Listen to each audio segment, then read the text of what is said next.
I hope that this means that they keep the animation output up, because I think like animation makes a little bit more sense as kind of an Elseworld thing. It doesn't have to be as canon. It's not the same actors. Because I also think to some degree, for some viewers, seeing these characters on Disney Plus devalues the theatrical experience.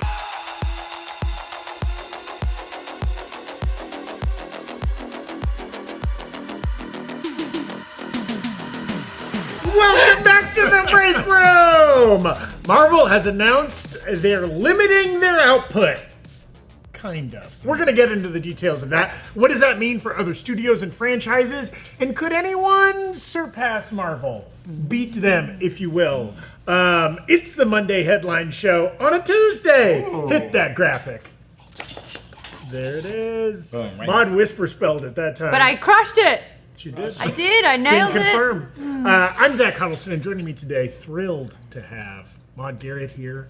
Hi, I'm Maude Garrett. How are you? It's cold in the studio. 2 R's, 2 T's. She's got a cardigan on, folks. Wearing a hoodie, Brandon Barrick. Hi. Happy to be here. How you going, mate? Yep. And me just in my shirt sleeves because I run hot. Okay. A slightly different headlines episode today. Evan and I actually went to the Furiosa screening with George Miller yesterday. Can you say how it is? Can't. Nope. Cool. But it's good. What if you just tell me with your eyes only? That's right. We did have sliders and fries afterwards. Cool. Brandon Davis was there. Brandon Davis was there. In addition to George Miller, Greg Alba was there from Real Rejects. A couple other people we recognized. Yeah. You know. Hey, the movie is good. See it loud. That's what I said. See it loud. I will said say that this. on Instagram too. Fucking IMAX. We saw it at IMAX headquarters in Marina Del Rey. Man, every time I go see an IMAX movie, I'm like, why don't I see more IMAX movies? You know what I mean? Because, you have to sometimes... sometimes if it's not a good theater, you're too close. You're like, ooh. I will say I had Regretti Spaghetti one time watching an IMAX, and it was the Mission Impossible where they were scaling the Dubai. 4. And I was too close, and I got such bad vertigo. It was so, I was like, I understand what they're doing, but it's just like, sitting down. No, I didn't like it. Interesting. But good movie still, good movie. Ghost Protocol. That's it. It is, isn't it? Well done. Ghost I'd like to Protocol. test you guys. That's the Burj Khalifa? Yes, the Burj that they're Khalifa. Scaling? Okay, did you think... That Brad Bird directed. Clicking on this episode, you were going to get... Thank you. Oh, where's your pen? There it is. Here. Oh, wow, it's its final Now we form. can get going, okay? Thanks, Obi-Wan Kenobi, for reminding us about the pen. That was always there. It was always my gimmick. So a little different episode today because we were busy yesterday. We're doing headlines on a Tuesday, and there's been a lot of news to drop. Just wait till we get to the Maude Monday Minute. No, hear me out. Newsday Tuesday. Oh, there we go. like that. It was right there. That's I why like you that. got to consult. I'm good with a name. That's all I bring to the table, honestly. Yeah. No, you bring a lot to the table, Maude. We'll see. Cardigans, puns. You spit on the table. I accidentally did. You guys were being so... What is it? The word nefarious in the pre-show on Twitch?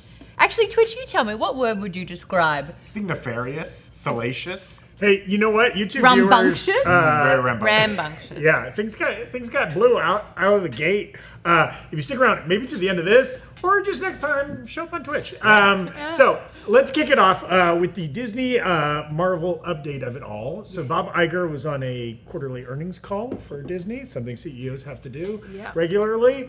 And when the topic of Marvel came up, he said, we're slowly going to decrease volume and go to probably about 2 TV series a year instead of what had become 4. And reduce our film output from maybe 4 a year to 2, or a maximum of 3. So, and that was kind of his full quote on that. Now, to decode that a little bit, it's interesting. And the question, shame on all of the reporters who were on this call and could have asked follow-ups and did not. I don't know if they did get a chance They probably to ask didn't. questions. They probably don't It's an open it up earnings to call. questions. But shame on them. here's what I want to know. Do your job. That number of series, does that include animation? Or is that a separate category? Does that include your little I Am Groots, your little special presentations, things like that, right? Like when he says 2 series a year, like for reference, this year we got Echo and Agatha are the only 2 live action Marvel series we're getting this year. But we are in the midst of X-Men 97. We're supposed to get Friendly Neighborhood Spider-Man and Eyes of Wakanda. So 3 animated series. Last year, we only had 3 series total, 2 live action, Secret Invasion and Loki, and then What If Season 2 dropped at the end of the year. So really, like, if he's saying live action, that's not a decrease from this year or last year. Obviously, at their peak, 2021, we had WandaVision, Falcon Winter Soldier, Loki, and Hawkeye, all live action the same year, in addition to What If Season 1. I will say, as someone who covers this kind of stuff, it was a lot. Yeah. And it was this sort of thing where it's like you weren't even really able to digest what would just happen. You were thrust into the next one, which is cool when they've got that linear timeline that they have to hit. I don't mind that it's less packed like that. I just want quality work. And I think that's the big thing that Marvel is kind of saying. They fumbled the ball a little bit. They started over-promising and under-delivering, and I think this is the way to course correct, and I'm kind of all for it. I have a counter argument to that one. Let's go. That we'll get to. Well, a friendly one. I totally hear you, and I think I would have agreed with that. Under the presumption that if they have less output, they can make higher quality output. More episodes? Possibly more episodes, take more time, bigger budgets, whatever. Isn't there a counter argument to be made that some things just aren't going to turn out well, and they just have to take more swings? If you put out 2 shows a year and one of them is not good, that's 6 months with nothing good out on Disney Plus. If you put out 4 shows in a year and one of them's not good, you have 3 other shows that might be better. But I think you just hit the nail on the head.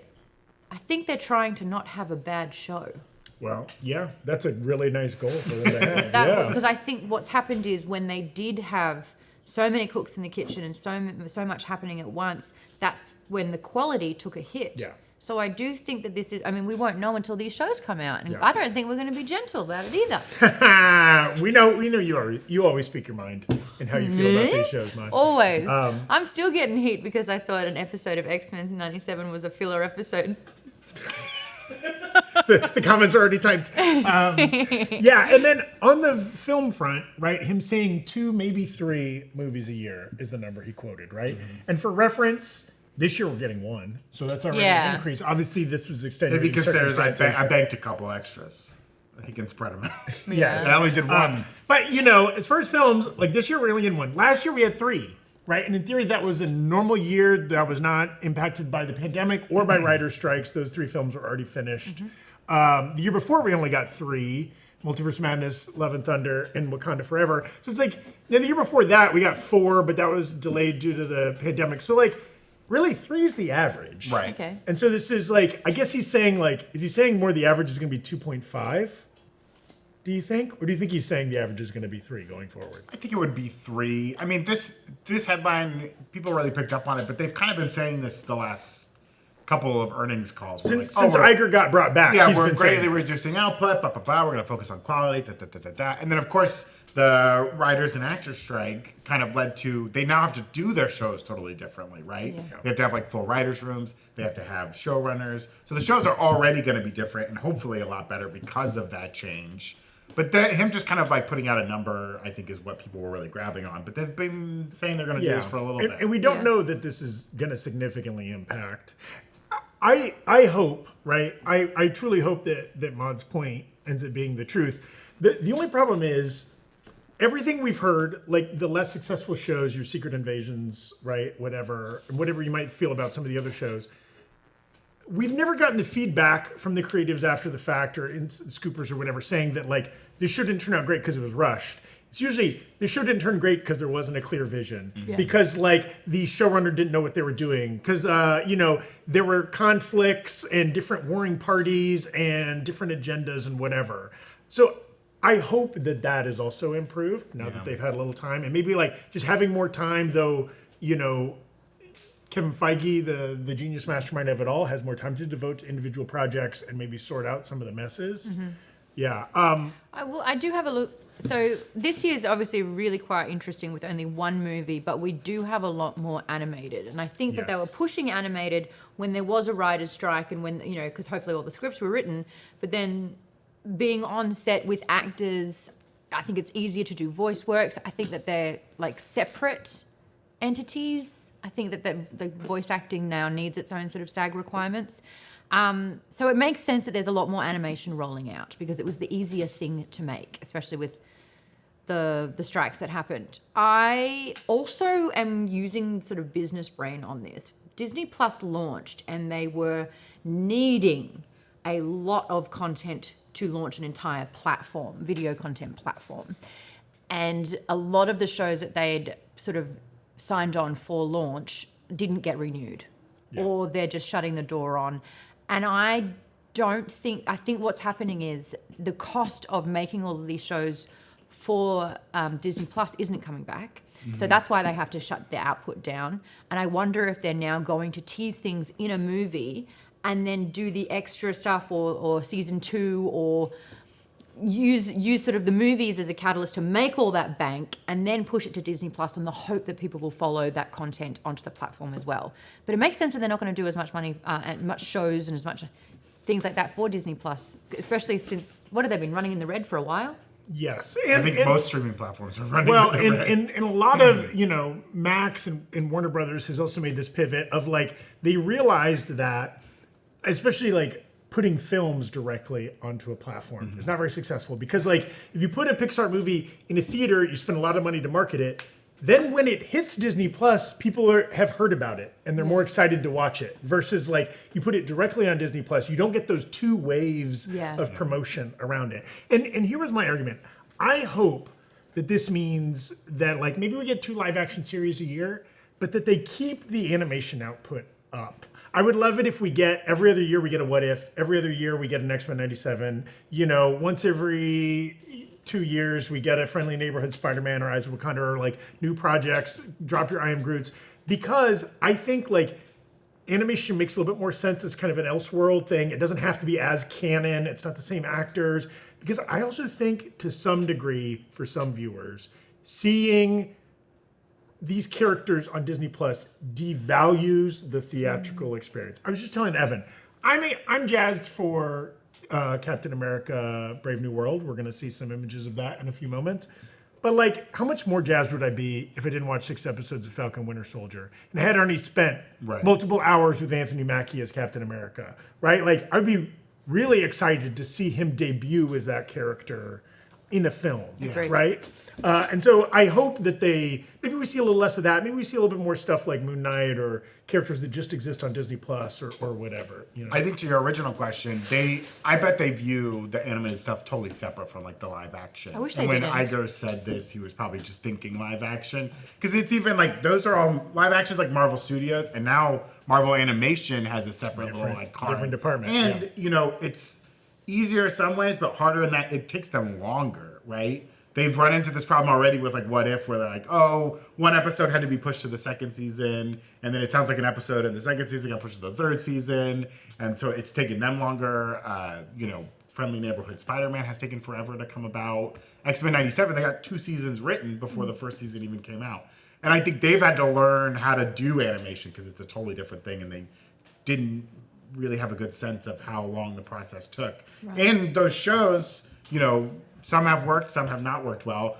Falcon and Winter Soldier is a great example of a show that was like, that's when they were making the shows, and they were even saying this in the press, we just kind of make them like the movies. Just made a 4-hour movie and cut it up. Yeah. And like, that doesn't work. It's not a good show. And then, Falcon and Winter Soldier had to change a lot because of the pandemic storyline and all that stuff. So it has hurt a lot of those shows, and I really hope that the combination of slowing things down a little, changing the way they're doing television production could make better output in the long run. Yes. But it also hurts if they want to keep expanding characters, it's tough, right? Because these shows have been a good outlet to do a Moon Knight, to do Ms. Echo, to introduce Miss Marvel before a movie. So I see the problems. I think it's also interesting him saying this right now, which again, you mentioned, he's said similar things in the past. When like next year's the most loaded Marvel year in a long time, year, right? we have currently slated. Now Blade is like a mirage in the desert. Yeah. And that the Blade. closer you get to Blade, the farther Blade gets away. Review Blade?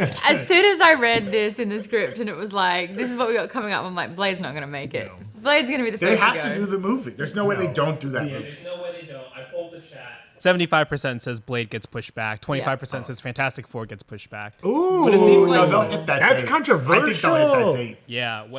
Do we have the timeline graphic for It Fantastic is Four coming out? Brave New World is February. Fantastic Four is July. May. No, it's May. May. Oh wait, I think this has been updated. This has been updated since Fantastic Four is No, now May. Thunderbolts is May. Those flipped, Fantastic I Four thought. is July. No! Zach, no! Wikipedia was. Fantastic Four is the summer!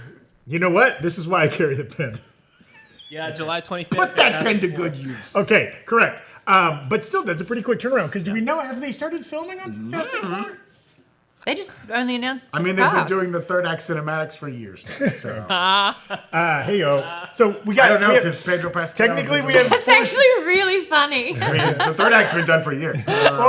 four slated movies. And series-wise, right, we know we're getting Daredevil Born Again early next year. Yep. Ironheart Did you say it like me? Yeah. has been shot and finished. All those actors have moved on with their lives. Anthony Ramos has made 5 other movies since then.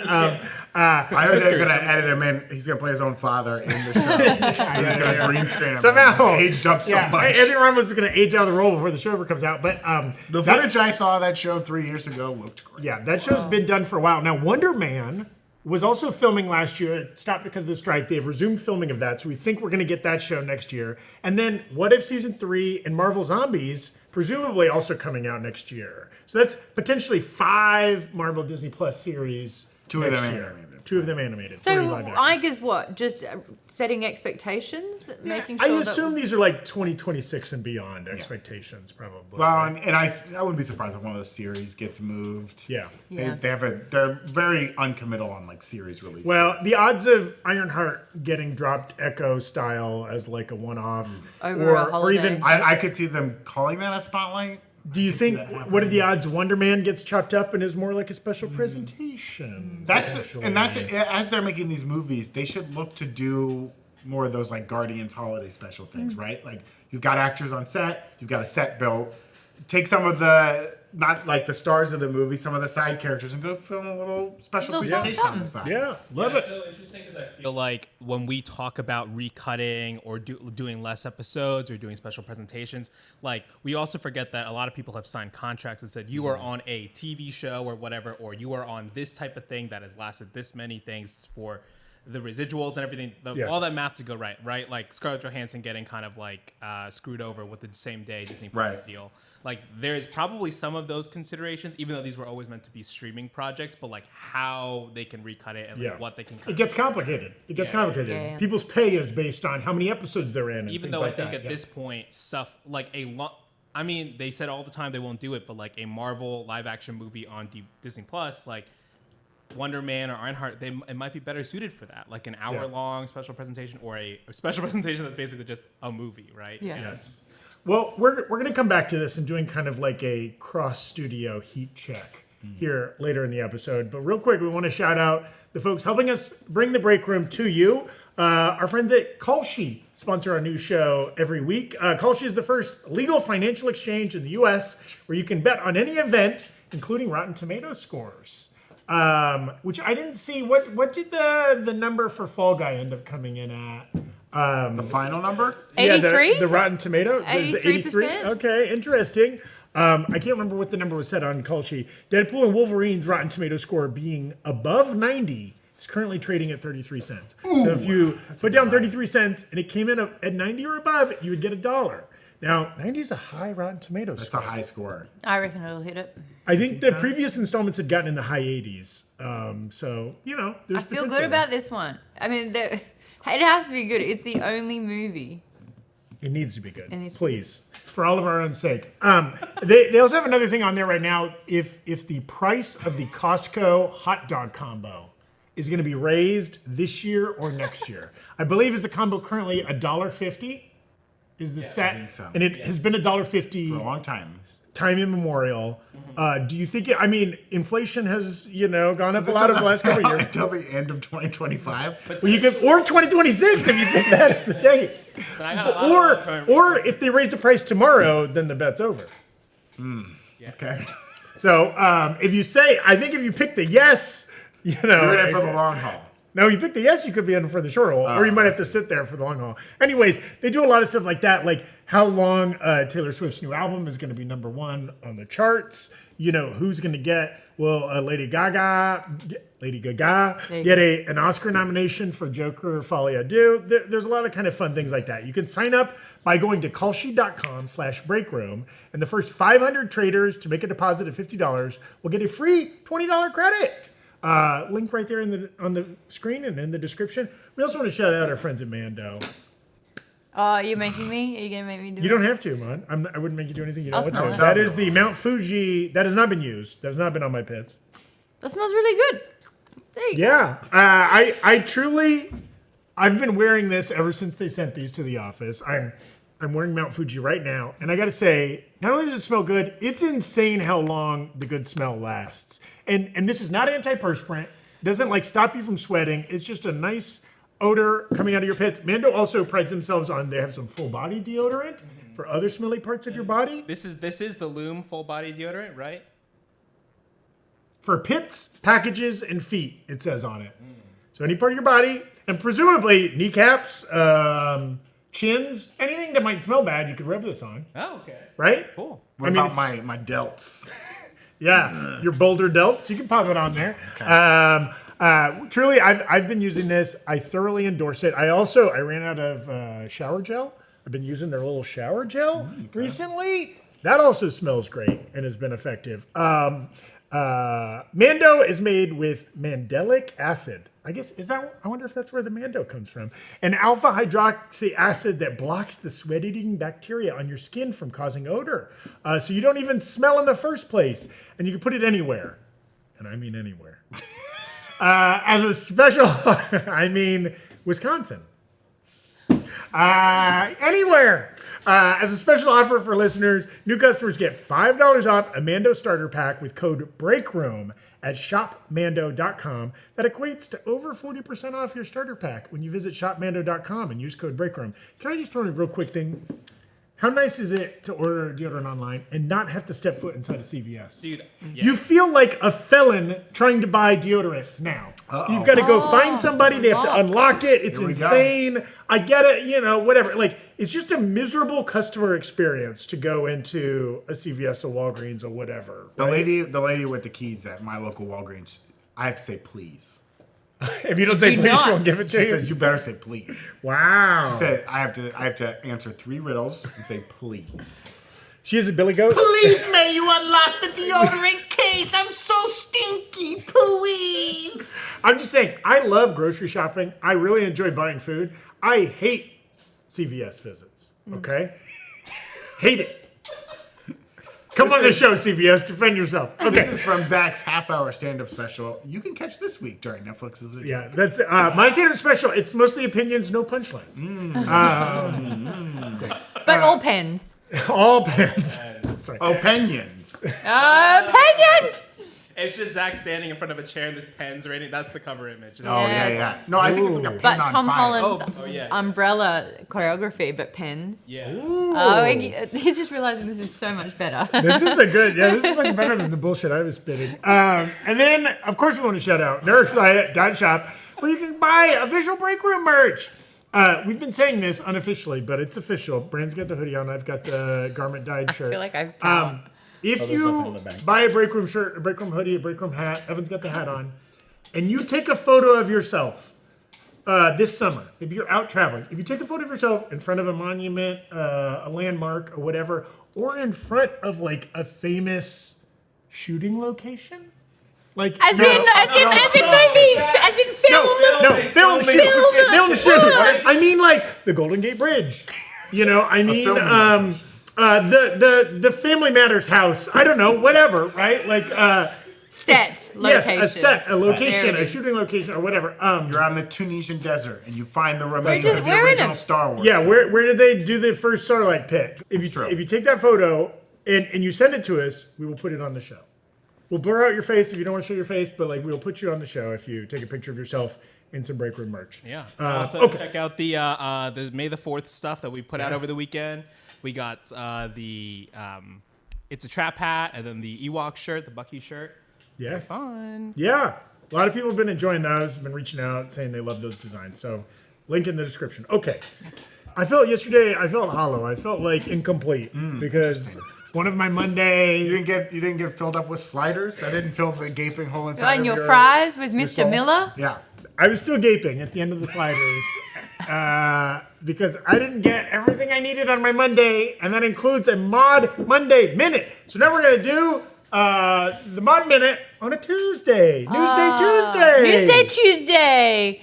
I say Tuesday. Can you hear how it's a TU together? I like So it. it makes it a Tuesday. Not to be confused with Tuesday, like chew, but chew. Okay. Like the difference between the month June and the book/movie Dune. Can you hear the difference? I hear the difference. Yeah. Okay, now the comments can stop giving me shit. No, they'll always do that. Ah, okay. All right, well, here's your news. Give me the clock, please. Oh, we're on. Game of Thrones prequel series, A Knight of the Seven Kingdoms, has hired director Owen Harris to executive produce and direct the first 3 episodes. His previous credits include 2 notable Black Mirror episodes, San Junipero and Be Right Back. We love San Junipero. Michelle Yeoh will star in a live-action series for Amazon Blade Runner 2099. Like, don't turn your back on family. The 11th film in the Fast and Furious series will begin shooting this September. The last one? Well, I mean, it was a part 2 that they Yes. teased and they hadn't even written the next one, so I'm glad they're filming. Marvel, step up. Tron Ares has wrapped filming and will also feature the return of Jeff Bridges to the series. I'm going to ruin Jeff Bridges for anyone and everyone. Every time he talks, it sounds like he's just got his wisdom teeth taken out. Maybe he did. Did you know that they're making a Matchbox car movie? Matchbox car. This is not Hot Wheels. This is Matchbox. Matchbox. Cars? Okay. Evan Shaw didn't. Isn't that right, Evan? Yep, I didn't. Extraction director Sam Hargrave's just been announced the director for the live-action film. I guess there's going to be some cars in there. There will be a long tracking shot that'll be very cool. And then there's a giant hand that comes down. Oh yeah. Anyway. Everybody gets put in a box at the end. Oh. The extraction films, meh. But Oh, that was they include some really cool camera work. I remember the first one had a shot where like they showed how they made it, where like the camera guy gets like passed from like a truck Yes. into a car, and then comes out of the car. Sam Hargrave is one of those guys that used to be a stunt coordinator I think or a stunt so. man I and has think transitioned so. to being a director? Him and the Yeah. same guy who's a stunt coordinator on The Matrix, who's been doing a lot of the John Wick series. Yes. Oh yeah, Tassahelski. Right? Yes, Ted yeah. Tasselski, I yeah. like I him. definitely He's quite didn't know they were cute. making a Matchbox movie, but they're still making that Hot Wheels movie, I right? feel like capitalism has gone to the nth degree where Mattel's just like, we made a Barbie movie, look how that went. We're going to make a Monopoly movie. They should Hey, make The a- Sims is like, oh, we want in on that. Nibber dibber. You know, so like, they're just, if you've bought it, there's going to be a movie. They should make like a dark, gritty, like indie Matchbox movie that's about like a dude who just like collects Matchbox cars and like pushes everyone away from his life. Only if the In his soundtrack house. is And exclusively. he goes to like weird little swap meets and weird little events buying cars. I think that franchise is going to take a little while to cook. The first 19 installments might not be so good. By the time you get to the 20th, Matchbox one. that's when I'm going to want to push you around. Okay. Yeah, you will. So You with will. a possible, let's circle back to No. No, box. Box is a square. Match that. No. What do you think about this Blade Runner show? Like Blade Runner 2099. So we don't know. I mean, again, that is a universe I like, and I Yeah. would like to spend more time in. We don't know anything about the plot details or Not anything too other much. than Michelle Yeoh's in it. Yeah. right? Michelle Yeoh's attached. I think someone else is attached to it too. If you're going to get Michelle Yeoh, though, you expect some cool choreography and Yeah, fights. and I think they've been kind of blowing out that world a little in comics, I believe. Yeah, and I there's think like an animated series. That yeah. Oh, so right, like they've been yeah. doing a lot of world building behind the scenes, and I believe someone who's involved with like the comics is going to help on the show too. So I think, you know, I'm interested to see that movie. 2049 was very cool. Yes, What's and what that? it did compared to the way it expanded the world from Right. the first film was really cool and like continued to go. Yeah. But yeah, I don't know about like a series. I don't know. It's very strange. Like, Do just make another we movie. know the platform? Is it a Netflix? Amazon Prime. An Amazon Prime thing. Prime. Well, Sorry. we're Prime Video, right? Prime Yeah. Video. Prime right. Video. We're let's transition. That's a good transition point here to Yeah. talk about some different things, right? So with a possible reduction from Marvel in theaters and on Disney Plus, we're kind of talking about like who's winning the IP game right now. Who's the top dog? Unquestionably, for much of the last 20 years, Disney with Marvel has And been Star like Wars. the dominant IP, right? And like there's been some blips of Star Wars. Obviously, like DC has been a second fiddle for almost that entire duration with your, Christopher Nolan exceptions here or there. So let's start with Star Wars. Let's. Though, right? And like maybe just thinking about this as a general heat check on the IP, where the franchise is at and where it's heading in the immediate future, right? So where we're at with Star Wars, right? This year we're getting to live action series on Disney Plus, The Acolyte's not too far away, and then Skeleton Crew. Later this year, we've heard that's going to be a December Christmas time release. And then just this weekend, we got Tales of the Empire. Right. Yeah. Right? I like it. Yeah. I've been enjoying it. That's all. Are I we mean, talking it's about quick it now? little. I was talking to Evan about it. Like, it's these quick little stories. They pad out the universe a little bit. They tell you like where Morgan Elsbeth was during XYZ. She invented the TIE Defender. I thought that was like a very weird thing to throw on her. I was like, okay, sure, great. It needs to explain why she had so much power and understanding of like the interdimensional travel, I think. Yeah, in that helps with Ahsoka that. Here. I will say, this like 13-minute snack bites of Star Wars, I'm about it. I think that, and I wonder if it's because there has been a lot of conversation with a lot of shows. Who was it? The CEO of Netflix or someone said, is it third screen worthy or second screen worthy? Yeah. Which is, no matter what we're watching, we're still scrolling, we're still doing something else. So the fact that usually these sorts of episodes would be around the 22-minute mark, and now it's only like 11 minutes, not including the credits, I found myself wanting to pay attention because you can't actually miss out on anything. It moves. Because it's done. Right? That's it. And so I actually am a big fan of that. And I also, my first thoughts of it, it sounds beautiful and it looks beautiful. And I think that that's what Star Wars has done a really good job in. And I feel like the animation is one step more than what we got at Clone Wars. So Clone Wars was very stylistic, but this is now more realistic as much as stylistic. Clone Wars and Bad Batch and stuff like that, still rooted in that Cartoon Network era of animation too, right? When they were first doing Rebels and all that kind of stuff. It's interesting you say that, Maude, because the visual style for me still kind of like is a little clunky. There are some shots in Tales of the Empire that I was like, that looks live action. Yeah, like when the flame is taking back one eye. and there's that shot, and granted, there's not much going on, but it's just like, it's a profile of Vader's face when he comes to look at the Inquisitors, and it was like, that looks like a live action thing. The rest of it, I don't know. It's a little, I like the animation more in something like X-Men 97, where like you lean into it, and you're not trying to make it look like the real world, and you have like influence of animation. You can get a little bigger with your power sets.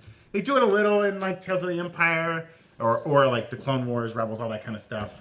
But it's not quite there. Do you think though that if they completely changed the style, that people would be for it because it'd be a refreshing change? Because I do think Dave Filoni is still in charge of this. Yeah. So it's got the Filoni touch on all of it. And I just think it needed that kind of follow through. Because if you're referencing characters or if it's someone's mother, it has to look like the character that we've already seen somewhat. I mean, Barriss Offred grew up pretty fast. She grew up pretty hard. Whereas Lynn didn't change much in that time. But maybe her species doesn't change. I don't know. Barriss was a traitor. I don't know. Well, she came back. She was the guy at the end. Well, how do you feel? How do you feel in general about Star Wars? Sorry. Now, Okay, as opposed to like where you might have been with the franchise a year ago, right? We know we're getting our first they're coming back to the movies. Our first theatrical film in years next year, right? With the Mando and Grogu. I'm film. most interested to see this Acolyte show. Because so much of Star Wars is like the Skywalker saga. And even the Mando Filoni-verse is still tied to Skywalker in so many ways. Dealing with major villains like Darth Vader or like Palpatine, or we'll never see Snoke ever again. But, like kind of still tied into that world. Whereas Acolyte is going to force their hand to Pun be like, intended? Yeah. Yeah. We will see Yoda, guaranteed. But besides that, it'll be all new characters, all new stories, new ships. Like that to me is thrilling. If they can pull it off, I think it's a good sign for Star Wars. Yes. If they cannot, it's going to be rough. I think Star Wars, their movies were doing well financially, but like people weren't happy. They backed out of the movie thing. I think they were totally surprised with how successful Mandalorian was. They smartly leaned into it. It was like, oh, you guys like this? We'll give you more of this. But even the Mandalorian now, I think, is at a point where it's had 3 full seasons. People are kind of like, I don't know. Where's it going? Book of Boba Fett was not well received. Ahsoka, I think some people, I don't think it ended well. There was things I liked, things I didn't like. And no one liked Andor, except people love Andor, but the masses didn't. People didn't embrace it, I will say. Andor. The people that watched it liked it, but none of people were drawn to watch it. So they're going to come back to the theaters, but with a heavy Mando story. There's also the talks that they want to go further in the future and do a Rey movie. We'll see how that goes. But I think I'm most interested to see how Acolyte comes off. Yeah. Because if they can tell a new story with totally new characters and get people invested in their it. live action 2024 is going to be really interesting. Yeah. Because, as you mentioned, The Acolyte is a new thing in an era we haven't spent live action time. And even, Skeleton Crew, I think has the potential, them trying to do a very Amblin, like a Goonies in Star Wars kind of a thing. They've never really done. There's always little kids and cute characters, and they kind of mix their tones in the big Star Wars stuff. But I hope they embrace it, and this is literally just kids in space. You know what I mean? And they make a show, maybe a more family centered Time show. Bandits or a Space Camp the movie or whatever. Yeah, or something like that, right? I think that could be really interesting because we haven't seen that tone from them on Disney Plus. Get the Cowshy bets out. Who do we see in Skeleton Crew? R2D2, C3PO, definitely, right? Oh, for sure. And Ewok? Definitely Ewok in Skeleton Chewbacca? Crew. Chewbacca? Ooh, a Chewbacca would be interesting. Will they give us you think they'll do a Luke or a Leia in Skeleton Crew? Think they'll do a weird CG live action? No, You don't think they'll do it? No more I think they'll Leia. do No it. more They're gonna CG do it. Leia, please. Can we talk about the ground speed of Kid Leia? No one could catch her. She's outrunning everybody. Remember that? Even Flea didn't stand a chance. Okay. Well, Should we watch it? yeah, let's do a trailer. So I got many thoughts with this. I've said it time and time again, when you compare sort of Star Wars to Marvel and what they've done, Marvel were heavy hitters with the movies, and we think they lost their footing a little bit with the shows. Some of them are great, some of them not. I feel like when Star Wars went to television series, it rescued the franchise completely. The movies had lost its way. That trilogy is not a trilogy, as I've said many times. And The Mandalorian gave us, I think, a new hope in the franchise again. And now the continued hope is that when they go into different genres, because Star Wars has been so established at this stage, especially that it's centric of Skywalker, when you start experiencing Star Wars in different genres, with your Mandalorian being a Western, Andor being a political thriller, Ahsoka should have been a horror, but that's another conversation. I love that this is a murder mystery. I wish it was a little bit more Agatha Christie in a way, but essentially, no one's safe. There's someone murdering everything. And I think what the conversation will be from Acolyte, which I'm so excited about, is the deconstruction of light side and dark side being so one or the other. And I think that when we spent a lot of time looking at what a Jedi meant, it was following the rules, and the rules didn't often make sense. And so when you look into sort of grey Jedi, or instead of it being right and wrong, good and bad, it's just less power or more power, I think that's an exciting way to see Star Wars. And that's the conversation, and that's sort of the exploration that I love with Acolyte. Yeah, I'm less interested in another story that's well, I don't think the Jedi are that good, blah, blah, blah. It would be interesting to see if this show, which is 100 years before The Phantom Menace, kind of really sets up the dominoes of the Jedi becoming way too orthodox, right? Yes. Becoming so set in their ways. I hope in this show the Jedi are still fucking, they're still out there having good times. Damn, dog. They're yeah, you can have relationships, we don't care. And it's because of things that happen in this time period that they really close ranks, and they're no, you can't have relationships, you can't have feelings, because the dark side is really a threat. Because this is temptation is the dark side. Have you read any of the High Republic novels? You probably haven't read all the books. I'm trying to read them so hard. Reading sucks. But there's also not many great books. Right, I'm reading the newer ones that kind of, I think, are 100 years even before this. And they talk about in that one, that's when the Jedi really came to power, and the universe was the Republic's just getting formed, and they're hey, these Jedi are great, they're doing great things. And even to them, the war with the Sith was a long time ago. So I like this idea that this dark thing is rising up. They don't know how to deal with it. But I hope the Jedi in this are not as rigid as we know them towards their end, which leads to their downfall. But I think that we're going to see the Tales of the Jedi as well in there. But I think, was it Tales of the Jedi? What is it called again? Empire. I love the fact that we are getting so many more shades of grey, I guess, pun intended, with these villains who are not just coherently evil. Right, they're not just mustache twirling General Grievous. It's more fun. It's more fun storytelling. Well, and real quick, because we want to get to Marvel and to Prime and some other kind of studios, IPs. over time, like, do you think your excitement for the future of Star Wars, is it currently trending up? Is it currently trending down? Or are you holding steady from where you were maybe 6 months, a year ago? I'm quite hopeful, actually. I think mine's going up a little bit. Yeah. I think that there's more wins than misses, which I don't think Marvel can say. And I think that if they're going back into movies with Mandalorian, having established them in 3 seasons, and the fact that they're getting sort of movie tier actors into TV series, I don't know. I think that Star Wars has kind of like found its footing. Dave Filoni kind of gets it, and I think we're in safe hands with him understanding the tone of Star Wars, and I think experimenting with the genre has been good. So yeah, I'm on the up. Yeah.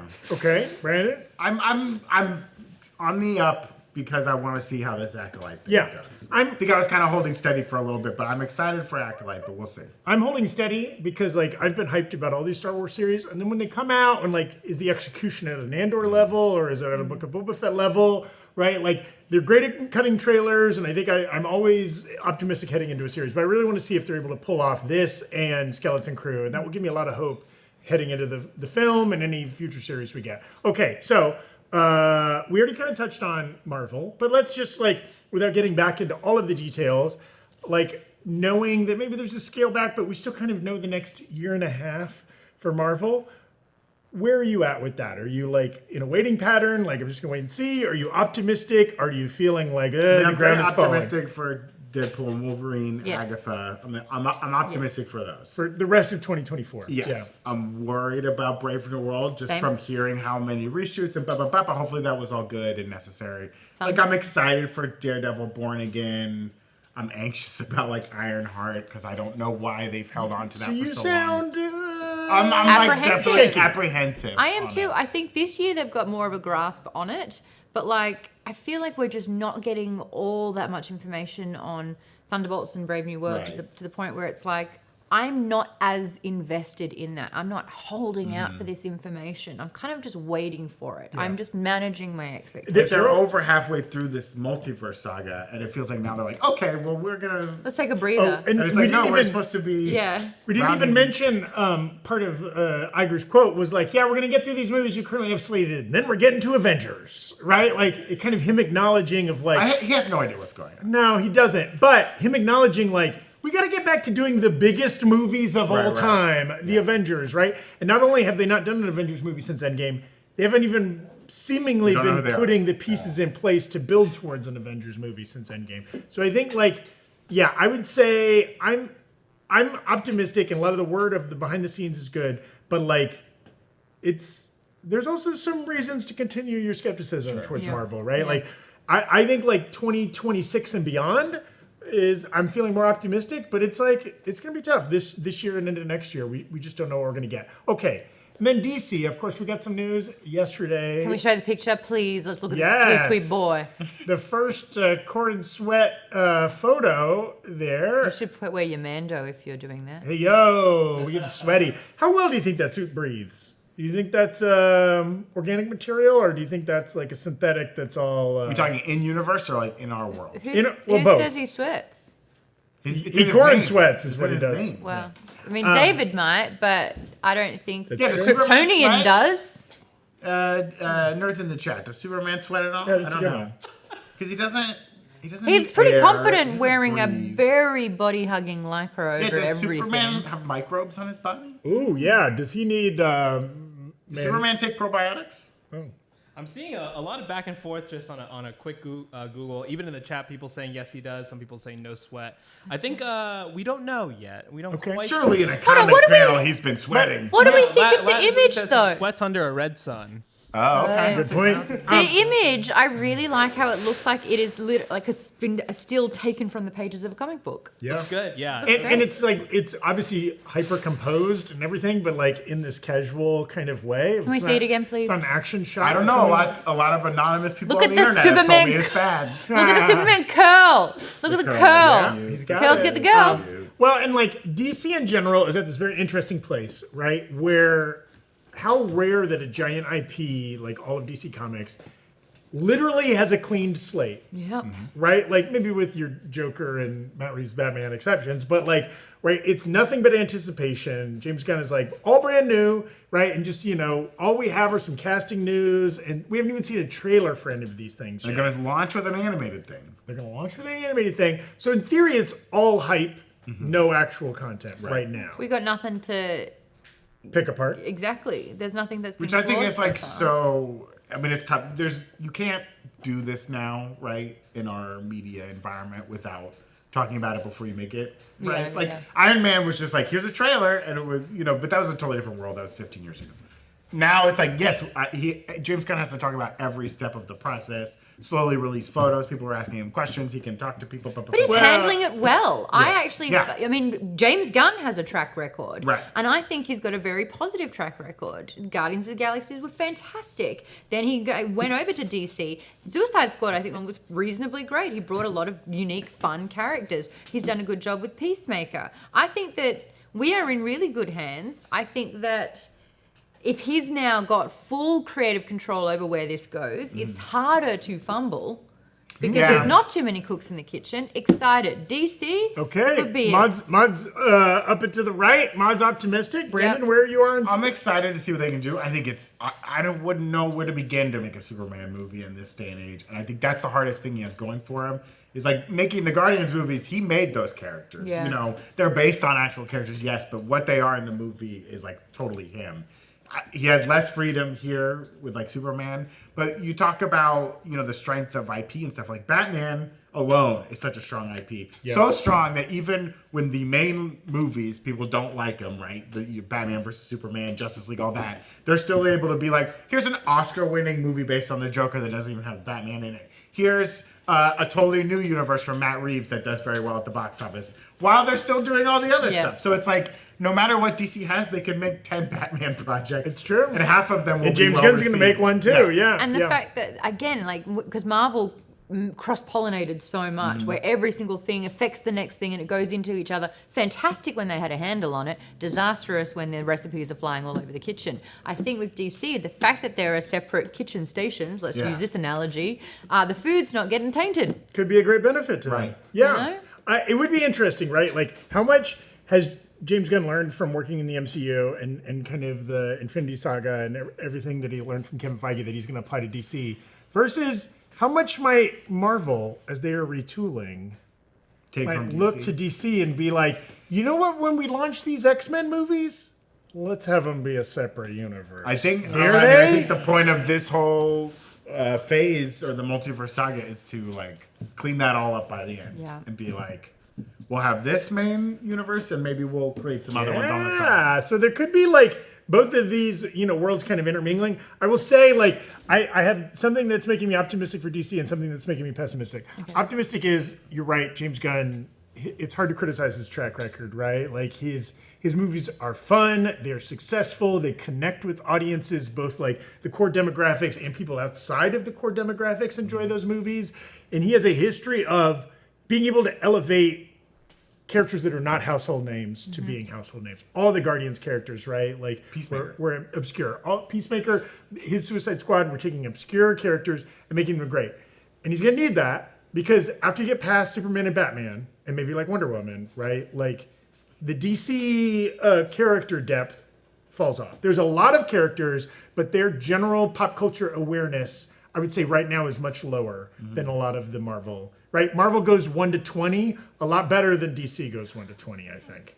We've established Wonder Woman a lot in the DC universe. Aquaman's had 3 movies now. I actually kind of love the fact that we could be bringing up new big heavy hitters in the DC universe, because otherwise we are recycling what we've already seen time and time again. And it's like, how many iterations of Spider-Man do we need? It's like, do we need that for all of the main DC cast? And the other thing that makes me a little scared for DC is the company that controls it, Warner Brothers, David Zaslav.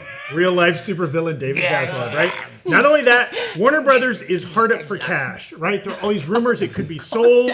They have all this debt that they took on when Discovery bought Warner Brothers. They really need these movies to be a success. I heard they're changing the name. It's going to be T-Mobile Superman. Oh my pretty God. soon. They're going to change and the so S to it. I worry that they won't have the resources to truly bring this vision to life, or if there is some stumbling.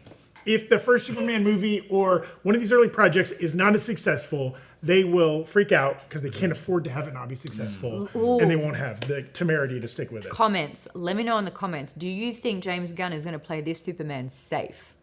Or because his risks have paid off, Yeah. but can this not, like you were just saying, it can't actually be a risk. It can't be a flop. So is he going to play it safe?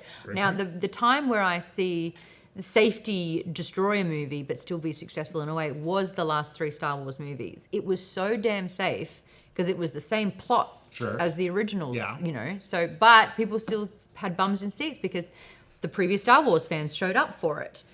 What do you think is going to happen? Do you think that we are going to get a brand new vibe and feel of this particular Superman, or are they going to fly casually? Is it going to be safe? I mean, it'll be brand new in that it will be I think it will be a charming, young, positive Superman compared to like the Snyderverse version of Superman, right? And that will feel fresh because it's been a long time. Now, I haven't watched Superman and Lois. I know like that's very well received. What, are we talking Dean Kane's? Not Lois. Or are we talking Tom Welling? The new one that's on Superman and Lois. Oh, that's like live action. That people Not to be confused with my Adventures with Superman, which they animated. And you know, both of those projects I feel like are pretty well received by Superman Tyler fans. Hoechlin? Yeah. Yep. Who are I would say the majority of the audience, right? Is like, you have to be really into Superman to watch those. I think they like a more classic take on a Superman. Yeah. And I think that's what I think is most frightening about making a Superman movie. Such an old character that has like been represented for so long in so many different ways. That is almost a bonus where you can go real retro with him and make him like an alien on Earth who's just like, I'm just trying to be a good man. We've already heard a million castings, right? Every side character we already know in this film, like you can keep him pretty down the middle and surround him with weirder, more unique kind of side characters that bring kind of a more modern take to the ensemble. Real quick before we run out of time, the fourth entry, we won't even talk about Sony because like I think we talk about Sony a lot. But they got Spider-Man money, baby. I want to talk about Prime Video, okay? Now there may be like a distant, we're getting a little bit farther down, but like with The Boys and Gen V, new season of The Boys coming out here next month, Invincible, right? Like we already talked about a Blade Runner 2099 spinoff. They have a pretty strong track record, right? There's a Silk show that we don't know the status of that. Fallout's getting a second season. Fallout, yes. Like, they've been doing genre pretty good lately. I will say. How do you feel about like the near and distant future of Prime Video's work? It hasn't happened overnight. It has taken them years to find their footing. And there's been a lot of shows that only got one season and then were forgotten about completely because it was a binge watch. They all uploaded in one go and then was forgotten about. Paper Girls is one that I'm thinking of. That one? Which was based Utopia on a comic book. was based on it. Citadel? Remember that Citadel show? That cost a lot of money. Citadel. It's getting a second season, baby. It is? Sorry. I got Citadel with mixed up with Man in the High Castle. That was one of their flagship. Yeah, man. For a long time, So I think when you are looking at genre, especially like in the nerd scope, the nerd sphere of things, Prime is becoming a better candidate more than any other who are nailing it. And they're not afraid to spend big bucks. Yeah, I mean, they spent a lot of Rings of Power, Oh and I don't know if God. they that 30 mil made it an back. episode. Well, and yeah, that's maybe more And of a the miss script than a was hit. trash. But like what they've done with Kripke, with I the like boys. Kripke, yeah. Can you like? Is there a better? And we're coming. This is gonna be the fourth season. Fourth season. Is there a better superhero show that has run that long and has been like that consistent at that level? Like recent, and I guess you could go back to like some of the early CW stuff or whatever. I don't feel people like like it. I don't feel like it has a comparison because it really took us all by storm by being so violent. Yeah. I do wonder because like Seth Rogen's name was attached to that. I wonder if Seth Rogen is in a position to sort of be Prime Video or even Sony's because he's got a long track record with Sony, being the James Gunn or the Kevin Feige of Sony with all of these nerd properties. I mean, he's been And- doing Ninja it Turtles. with the boys, That's the Ninja it. Turtles. Yeah. That's He's it. got another one. One thing I like about Kripke, he's like, all of these shows, because this will be the fourth season of The Boys, plus they put out Gen V already, plus they want to do another spinoff I think in like South America, right around soups. yeah. And his thing is like, these all happen in chronological order, baby. Like there's no jumping around, which is nice. Like they happen in that order. I love The Boys. I think it's great. It takes risks. It's like, it's very graphic and violent, and it's much better than the source material. My fear for that show is it's been going for so long now, and it's like, I think they don't. Can you kill Homelander and keep that show going? I don't know. Because Homelander is such an important part of that show as like a foil, as a villain, as a character. Like what Anthony Starr does with it is great. I don't know, man. If you kill off Homelander, does that show still work? So, I don't know. And I don't know how many more seasons they can do, or will they, won't they?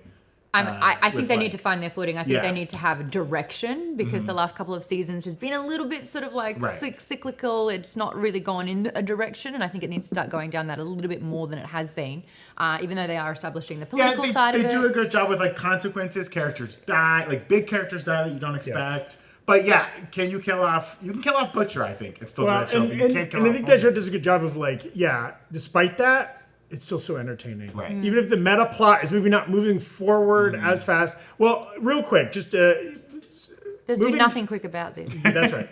Moving back, let's say you have like a novel, a graphic novel, an old piece of IP that you love. You find out that a studio has bought it. Okay. And it could come out on Disney Plus, on Netflix, on Prime Video, Apple TV, whatever. Apple TV is getting better. Your show might already be on Apple TV. That's right. 3 seasons of it exist on Apple TV. Nobody realized it. But like, who would you have the most faith in? Like this thing you love and like you want to be adapted really well. Who are you trusting to do that? I've always loved the comic run of Fables. Yes. Which ABC did once, which was originally going to be Fables, but then Disney was like, we don't have to pay you.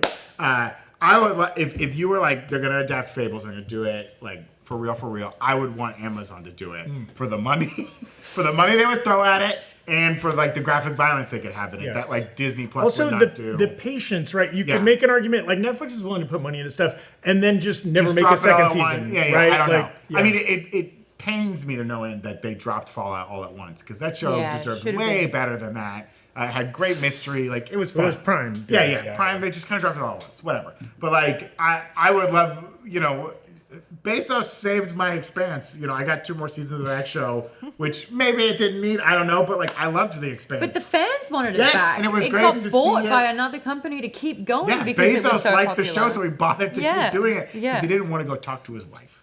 And now they're broken up. Wow. So what are you going to do? She's spending billions of dollars. And she's saving the world. God bless She you. really is. God bless you. Yeah. Spend all of his fucking Interesting. Maude, who are you trusting the most to adapt the thing you love? This is actually a conversation that's been happening in my world a lot.